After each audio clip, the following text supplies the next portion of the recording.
Ada fenomena menarik di dalam kehidupan masyarakat kita, di mana saat konsumsi patokannya bukan lagi untuk kepentingan bagaimana mengembangkan kesehatan kita dan mempertahankan kelangsungan kehidupan kita. Namun justru sekarang berbalik, bahwa patokan makan dan konsumsi kita lebih banyak karena faktor visual yang ditampilkan oleh sebuah atau satu sosial media, contohnya Instagram dan TikTok serta yang lain sebagainya. Tren kuliner ini menjadi acuan kita, padahal sejatinya kita sudah terjerat pada bom waktu, obesitas, jantung, dan diabetes, serta masih banyak lagi yang lainnya. Assalamualaikum warahmatullahi wabarakatuh, salam jumpa sahabat, jumpa lagi dengan saya yang telah 8 tahun dengan lifestyle low carbo sugar free. Pada lifestyle kali ini saya ingin sharing tentang bagaimana superfood untuk kesehatan. So, tonton video ini hingga akhir sehingga kita dapat memahami dengan baik bagaimana superfood dapat membantu mengembangkan kesehatan dan keselamatan tubuh kita. Mungkin pernah mendengar istilah superfood.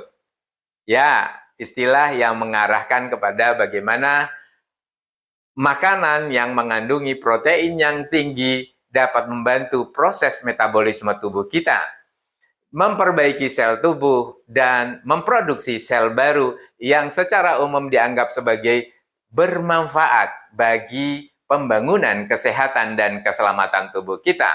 Secara umum tidak ada definisi resmi terkait dengan superfood ini. Intinya, superfood menawarkan nutrisi yang penting dan tinggi bagi kepentingan pengembangan kesehatan dan keselamatan tubuh kita.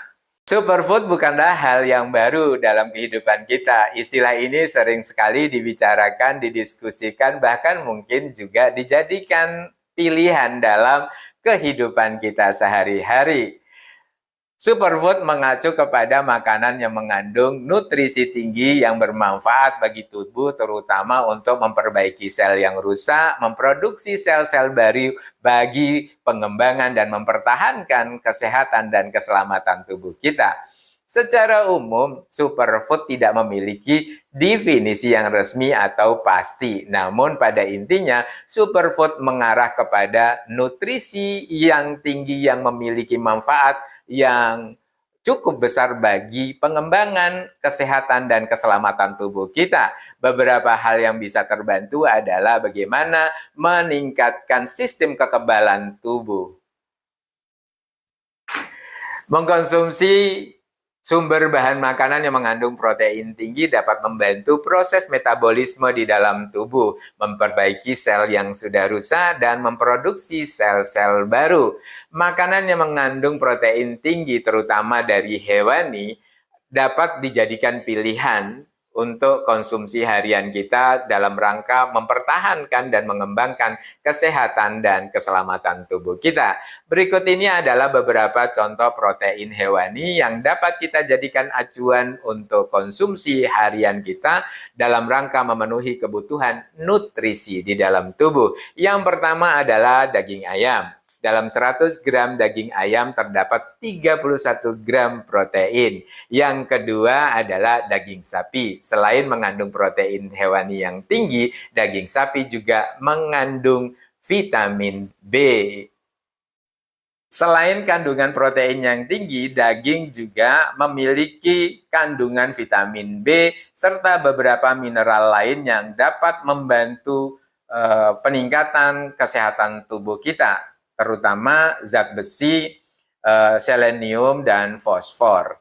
Kemudian yang ketiga, sumber bahan makanan yang mengandung protein tinggi adalah telur. Dalam satu butir telur terdapat 6 gram protein. Selain itu, dalam telur juga mengandung beberapa nutrisi lain yang dapat membantu mempercepat penyembuhan dan juga dapat meningkatkan kesehatan jantung.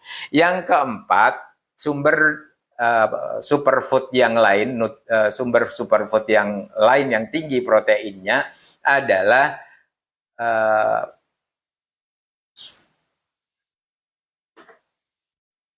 sumber bahan makanan yang mengandung protein tinggi lainnya adalah ikan atau makanan laut.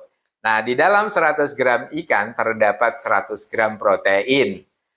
Kemudian sumber bahan makanan yang mengandung protein tinggi lainnya yang kelima adalah susu dan turunannya. Kandungan kalsium dan vitamin D di dalam susu itu sangat penting untuk tubuh kita.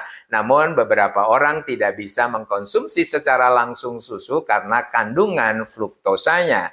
Untuk itu, susu harus diproses dalam bentuk fermentasi agar menurunkan kandungan gula atau fruktosa di dalam susu, sehingga tidak akan memberikan efek negatif bagi kesehatan dan keselamatan tubuhnya.